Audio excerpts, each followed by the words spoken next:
Now, experts say methane emissions from Nigeria's oil and gas sector remain a major threat to public health, livelihoods, and the environment.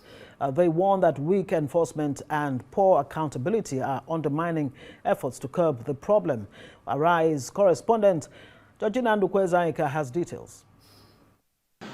Methane is a highly potent greenhouse gas, more than 80 times stronger than carbon dioxide. Nigeria accounted for about 16% of sub-Saharan Africa's methane emissions between 2010 and 2020.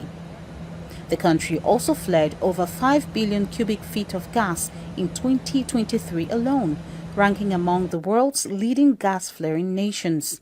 In the Niger Delta, host communities report rising respiratory illnesses, degraded farmlands, and declining fish stocks, which they link to prolonged exposure to gas flaring and methane leaks.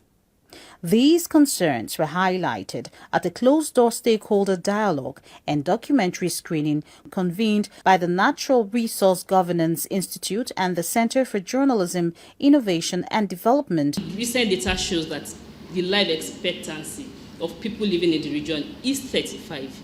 That's quite low and frightening, and that's the reality of people being impacted by the methane emissions and the gas flaring.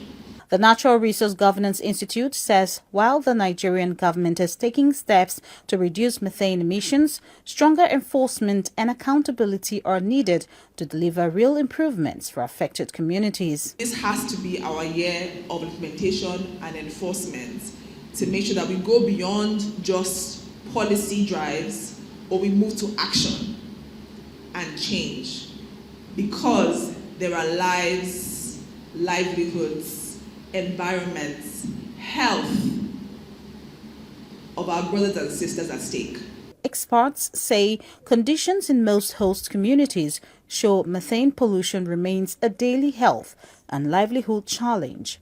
They added that a new documentary by Policy Alert and We the People, supported by NRGI, underscores the need for stronger monitoring, enforcement and accountability across the sector. Out of a meeting like this, we've been able to come up with something very positive and tangible in the past, like doubling the number of companies that are reporting or disclosing their emissions data. We need to move from there to seeing them actually investing in abatement technologies, and even the government, like Tengi mentioned, moving beyond putting regulations in place to actually enforcing it. As Nigeria pushes its gas ambitions and energy transition, stakeholders say aligning commitment with enforcement will be critical to protecting communities, safeguarding livelihoods, and restoring public trust. Georgina Ndukwezaika, Arise News.